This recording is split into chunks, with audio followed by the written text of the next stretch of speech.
Hello दोस्तों, नमस्कार। आज हम अध्याय 5 मुद्रण संस्कृति और आधुनिक दुनिया से संबंधित जितने भी महत्वपूर्ण प्रश्न बनते हैं उसको देखने वाले हैं। पिछले वीडियो में हमने देखा था आधुनिक युग अध्याय 4। यह हमारा चल रहा था एनसीईआरटी क्लास 10th इतिहास की बुक से जितने भी महत्वपूर्ण जो एमसीक्यू बन रहे हैं उसको देख रहे थे।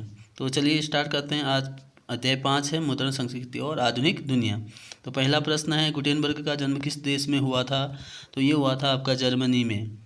अगला है, गुटेनबर्ग ने सर्वप्रथम किस पुस्तक की छपाई की? तो उन्होंने की थी बाइबिल की। अगला है, भारतीय प्रेस का प्रारंभ विलियम बोर्ड्स द्वारा कब किया गया था? ये 1766 में। अगला है, रूसो कहाँ का दार्शनिक था? रूसो था फ्रांस का। अगला है, चीनी व्यक्ति पिनोंग ने मिट्टी की मुद्रा कब बनाई? ये बनाई थी 1041 को। अगला है, 13वीं सदी में किसने ब्लॉक प्रिंटिंग के नमूने यूरोप में पहुँचाए? तो ये पहुँचाने वाला व्यक्ति था मार्क पोलो। अगला प्रश्न है, हरिजन पत्रिका का प्रकाशन किसने आरंभ किया? तो ये फिरोज शाह मेहता। अगला है, भारतीयों द्वारा प्रकाशित प्रथम समाचार पत्र था बंगाल गजट। अगला प्रश्न है, मार्टिन लूथर कौन था? ये था धर्म सुधारक। अगला है, इंग्लैंड में मुद्रण कला को पहुंचाने वाला कौन था? तो ये था कैक्सटन।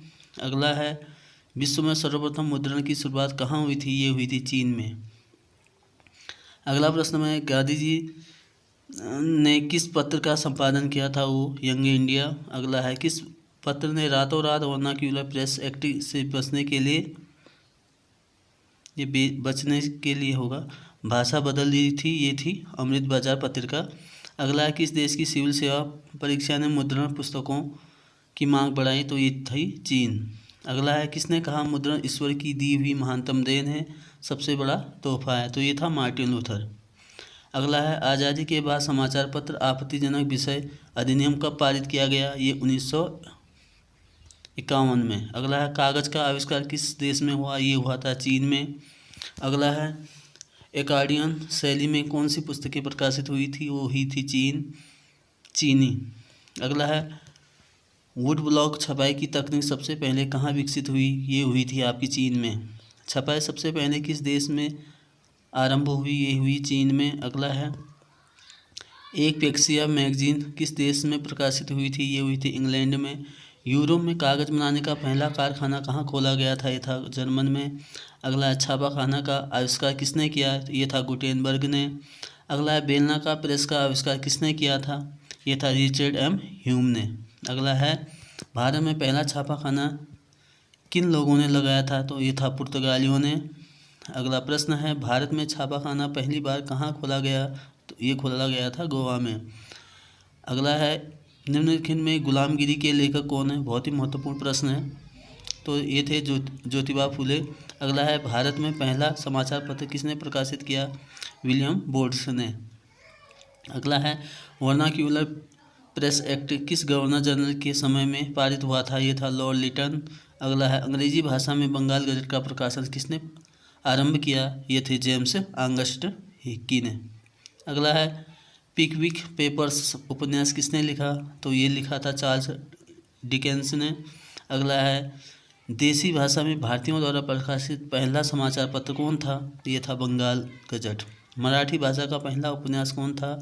ये था यमुना पर्यटन। अगला है, संवाद कौमुदी का प्रकाशन किस भाषा में हुआ था? ये हुआ था बांग्ला में। अगला है, बंकिम चटर्जी चट्टोपाध्याय का पहला उपन्यास कौन था? ये था दुर्गेश नंदिनी।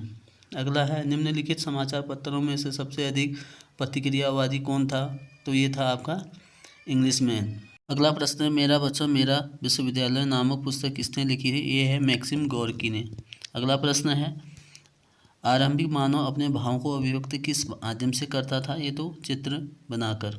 अगला है, अमृत बाजार पत्रिका का प्रकाशन किसने आरंभ किया? ये किया था मोतीलाल घोष ने। अगला है, ब्लॉक प्रिंटिंग का चलन किससे आरंभ हुआ? तो यह था अक्षरों की छाप बनाने से। अगला है, जापान में छपाई की तकनीक किनके द्वारा लाई गई थी? तो ये चीन बौद्ध भिक्षुकों के द्वारा। अगला है, इंग्लैंड में पेनी चैम्बुक्स किसके लिए छापी गई थी? ये सर्वसाधारण पाठकों के लिए। अगला है, बाल गंगाधर तिलक ने मराठा का प्रकाशन किस भाषा में किया था? ये अंग्रेजी में। अगला है, जापान में पहली पुस्तक किस वर्ष छपी थी? ये 868 में। अगला है यूरोप में वुड ब्लॉक छपाई की तकनीकी कब पहुंची, ये 1295 में। अगला है श्रीमती एनी बेसेंट ने अपने किस समाचार पत्र द्वारा गृह शासन आंदोलन का प्रचार किया, न्यू इंडिया। अगला प्रश्न है फ्रांस में छपी विली चायांग न्यू पुस्तकें कैसी थी, ये थी सस्ती। अगला है गुटेनबर्ग प्रेस में छपी पहली पुस्तक कौन सी थी, ये रिपीट हो गया है, बाइबिल।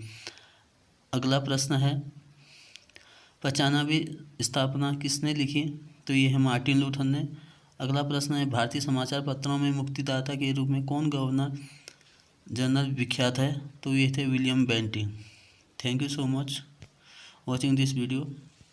अगले सेशन में हम देखेंगे नागरिक शास्त्र से संबंधित यानी कि पॉलिटिकल साइंस की जो क्लास 10th की पुस्तक है उससे संबंधित जितने भी MCQ बनेंगे उसको लेकर आएंगे।